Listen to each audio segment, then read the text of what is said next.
Suatu pagi ketika saya sedang visit pasien, saya ditelepon sama Cak Nun, "Dot, kowe mrene." "Iya Cak, neng ndi saiki?" "Saya di Gedung Hartono." Gedung Hartono itu sini, BDNI itu yang Jenderal Sudirman itu di lantai 3 itu kan ada counter handphone. Kemudian aku ngeramuki pasien sih, habis itu saya ke situ. "Neng dijak, neng lantai telu."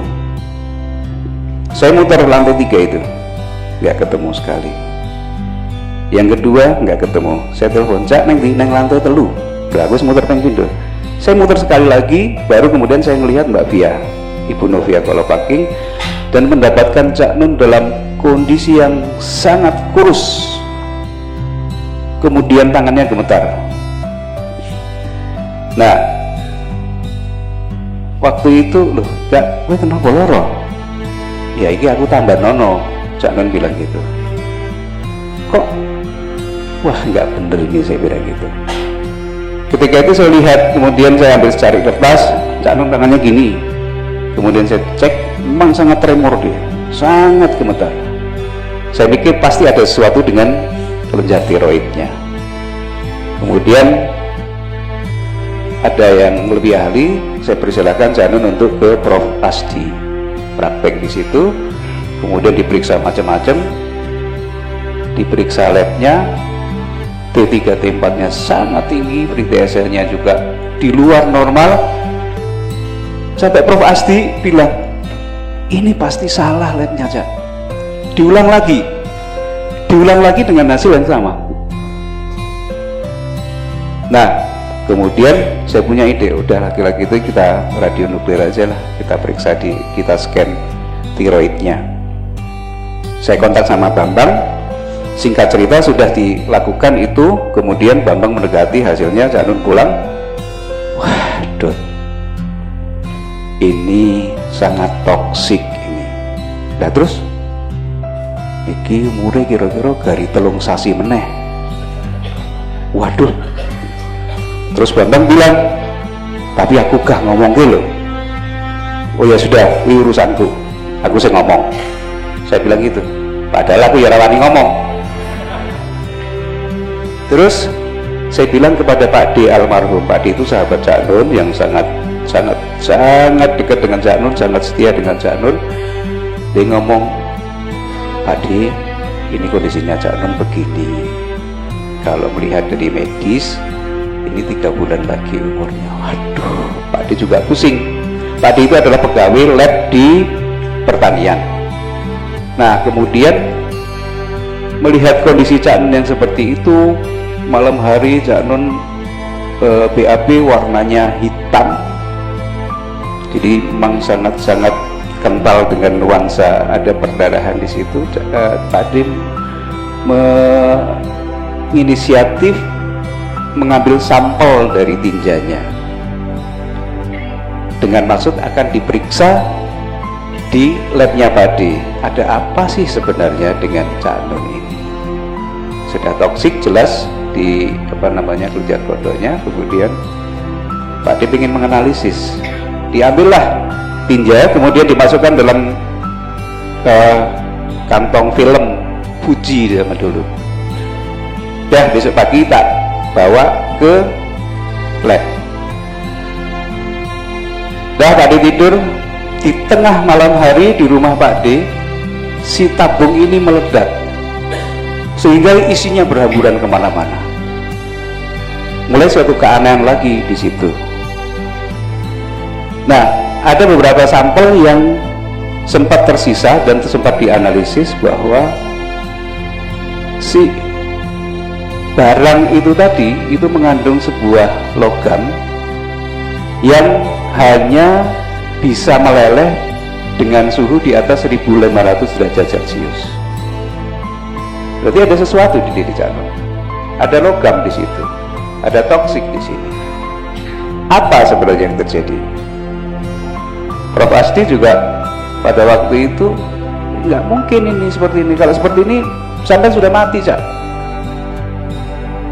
Akhirnya itu fakta-fakta yang kita sampaikan kepada Cak Nun. Kemudian di sini saya hanya ingin men-stressing bahwa sebenarnya ilmu kesehatan, ilmu kedokteran itu belum bisa mengatasi semua masalah kesehatan yang ada. Contohnya adalah Cak Nun, bahwa kita masih dilibatkan dengan misteri-misteri yang ada di situ.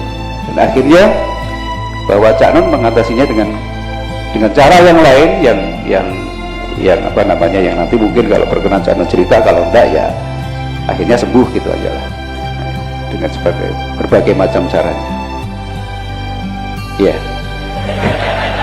mari tidak sampai sini, akhirnya sembuh gitu aja. Ya, ini karena terlanjur cerita, saya mohon izin dan minta maaf. Ini diceritakan sebenarnya sudah 15 tahun yang lalu ya, dan itu panjang ceritanya, tapi pokoknya begitu lab hasilnya seperti itu, dan di Sarjito gambarnya kan hitam pekat sini ya, jadi di leher ke bawah itu sudah ibaratnya wis bumi hangus sudah. Terus Mbak Via ngomong, Mbak sudah jelas sekarang masalahnya, Mbak diatasi. Karena saya itu tidak merasa sakit dan tidak pernah berhenti. Saya acara terus keliling kemana-mana, saya pernah pingsan sampai saya dalam keadaan kurus itu. Saya pengajian di LP Cipinang. Di LP Cipinang itu siang-siang lagi panas-panas, tremor, dan tengah jalan lagi harap semaput. Jadi akhirnya langsung, saudara, ini kayaknya saya harus pamit dulu. Terus Allahumma sholli, saya terus berdoa, urung nganti walhamdulillahirabbil alamin aku wis hilang. Saya sudah pingsan, geblak. Tiba-tiba saya siuman itu isis ya, sejuk, dan wah ini swarga ngendi ya, ada gorden bagus, jendelanya bagus, hiasan-hiasan, ada buah-buahan, ada lukisan-lukisan bagus. Pokoknya ini kamar yang sangat elit, sangat indah di LP Cipinang padahal itu. Nah, iya gue. Terus di LP Cipinang, dan saya seingat saya tadi saya pingsan di LP Cipinang, kok tiba-tiba ada kamar sebagus begini. Nah, ketika saya sedang heran-heran, ada suara, kan saya berbaring, ada suara di belakang saya, sampun skejo Cak, gitu, dari belakang saya. Kaget aku, loh kowe to Tom? Ternyata Tommy Soeharto. Jadi kamarnya Mas Tommy itu. Ya, motor.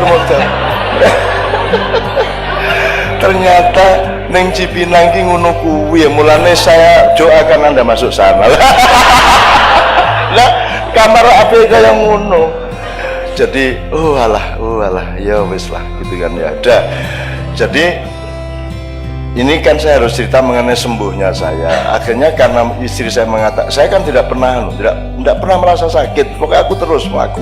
Wong puasa saya puasa. Saya workshop sama kecil-kecil 500 orang, melayu tahu. Aku santri di Bojonegoro, tajak latihan ekspresi, latihan muhadhara, latihan supaya kowe iki kudu iso dadi wong, kowe kudu iso punya determinasi, harus kerja. Santri itu kan tidak dididik untuk kerja, wiritan tok nanti ucap dia bilang gitu. Belajar nyambut gawe, ayo bertani ke kerajinan apa, tak ajak pelayan kayak semaput aku mas. Aku ini poso, awakku berat badan saya 46, saya kan sekitar 70 lah, 46. Ya semaput lagi, jadi saya sekian kali semaput. Terus akhirnya Mbak Via mengatakan, kan sudah jelas, kan saya punya intel juga, saya selidiki ini ada apa. Akhirnya sudah jelas semua masalahnya, dan semua sudah saya maafkan. Saya tidak pernah marah, saya tidak pernah dendam, saya bersyukur kepada Allah, saya milik Allah. Akhirnya sudah malam itu saya melakukan upacara dan saya sembuh paginya, dan kemudian saya langsung gemuk ya. Jadi aku lemu kayak begitu, lemu lu, kak aku lemu iki. Konco-konco lu, dot Cak, gue jane atine kok isi urip ngono kita. Jan-jane ning ora wani ngomong ya, Dot ya. Kira-kira itu. Nah, Bapak-bapak sekalian, Anda saya kira juga tahu bahwa kesembuhan bukan milik dokter. Dokter adalah petugas ikhtiar, orang yang dengan ilmu mengupayakan pengobatan, tapi sembuh milik Allah. Sebagaimana sakit juga milik Allah. Asal posisi kita di situ, maka ketidakmungkinan secara ilmu medis itu tidak sama dengan tidak sembuh, kan? Bisa ada kesembuhan yang kita bisanya ajaib ngomongnya. Ya saya mengalami itu. Wong saya itu cuman melakukan sesuatu yang radikal malam itu. But. Udah sembuh saya. Udah, wis wani aku wis wani ngomong. Dan itu mendadak. Hanya cukup 1-2 jam malam itu, paginya saya sudah beres. Nah, sampai hari ini saya belum pernah bercerita apa yang sampai melakukan dalam 1-2 jam itu. Nah, kapan-kapan harap mengguru. Langsung disaut puas, tak langsung tahu beliau. Ya, percuma kalau ke depan suruh diam saja. Ya memang. Kapan sampean mau lelo, mau rela menceritakan pada kan banyak dokter-dokter sing sok rumangsa iso nambani jan. Nah, sampean rela untuk menceritakan yang 2 jam itu. Kapan?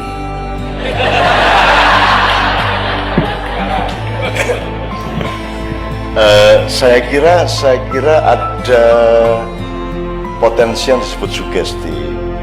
Ya kalau cari substansinya kan manusia itu khalifah. Khalifah itu berarti dia dimandati sekian persen dari takdirnya. Jadi manusia punya hak mentakdirkan dirinya sendiri sampai batas tertentu. Misalnya gitu, Allah, Tuhan bikin Anda rambut keriting dan Tuhan membebaskan, harap kok rebonding monggo, harap orang mona. Hak rebonding itu ada pada manusia. Demikian juga terhadap sakit. Dan terserah Tuhan caranya menyembuhkan. Jadi kalau dalam Islam ada yang namanya zam-zam.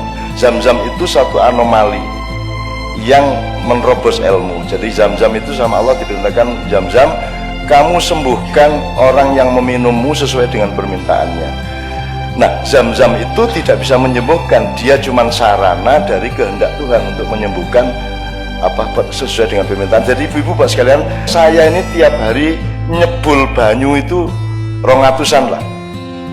Jadi uang teko nggo banyu, ibune lara kanker, bojone ilang, anake minggat, wis kuwi nggo banyu tak sebul. Dan saya terus disuruh ndak nyebul. Terus bagaimana orang yang mengharap ke saya? Problemnya macam-macam, ono sing wis rakyat kecil. Jadi aku iki pokoknya penggaweanku kaya dukun kae. Fu. Jadi kalau antri di acara itu, Pak, antri di acara itu bisa 1000 orang antri dan semua saya sayangi, semua saya senyumi. Sampai orang pertama sampai orang ke 1000 saya tidak akan berkurang energi saya untuk menyayangi mereka. Dan tak ladeni wis kowe ngopo wae, wis ono sing nek ndekep ta biasa, nek salaman ngambung tangan tak ambung genti tak rangkul. Terus nanti ndekep awakku. Jadi ada beribu-ribu gambar di mana orang tuh saya peluk di sini. Kui belum aneh. Nanti ada yang minta begitu teko nang aku, tanganku dicekel diusap-usap rambutnya. Nah, deh. Meneh. Terus ada lagi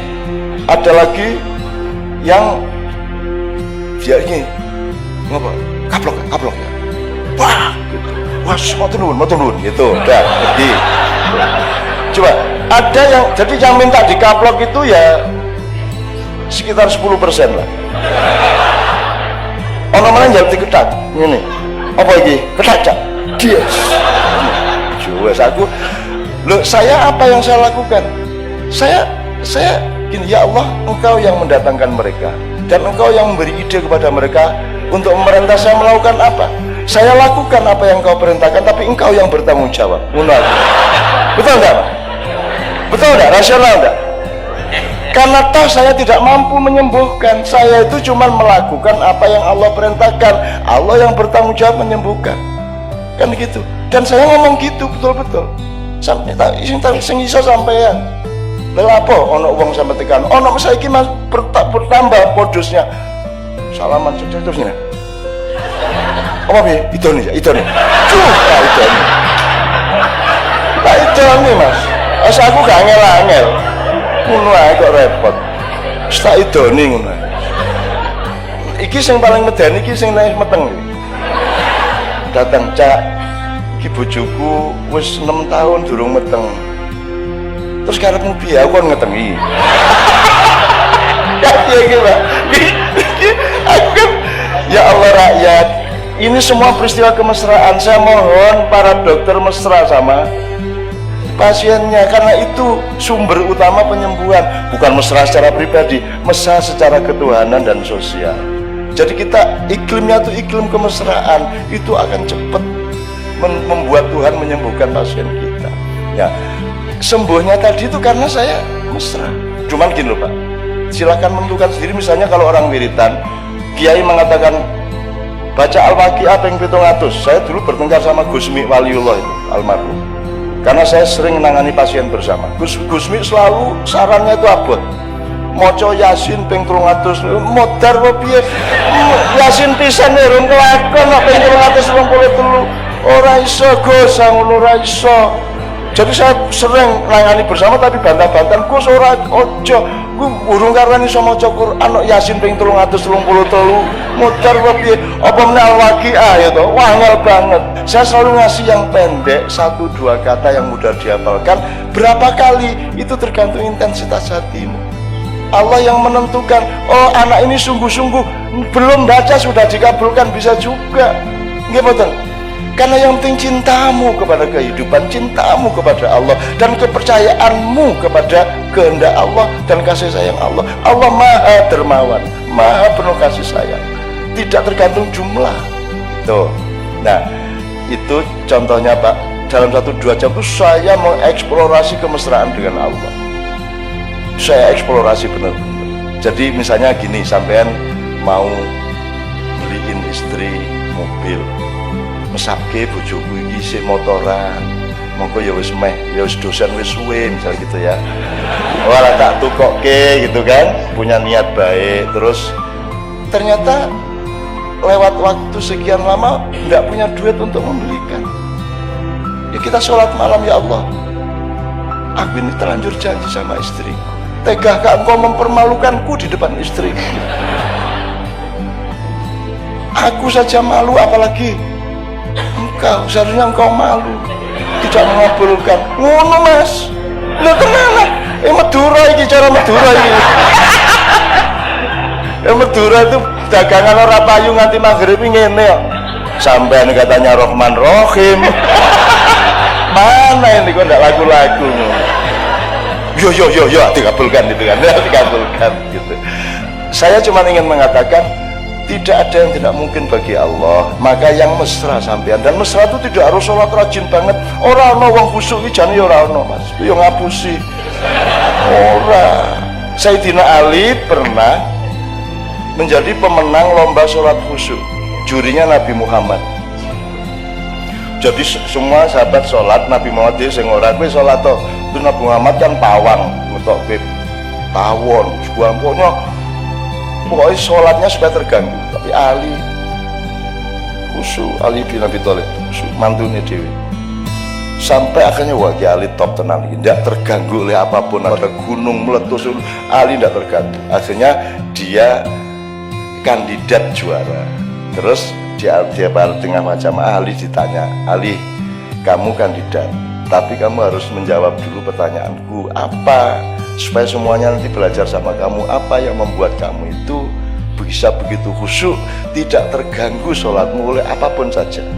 Terus Ali ngomong, saya itu bukan khusyuk, saya itu bayangin hadiahnya apa ya.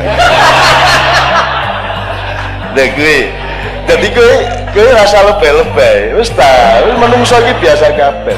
Boleh saya pemain rebab Bu, deh kan? Pemain rebab itu sing itu ya, itu pentas di Washington, dikagumi wartawan.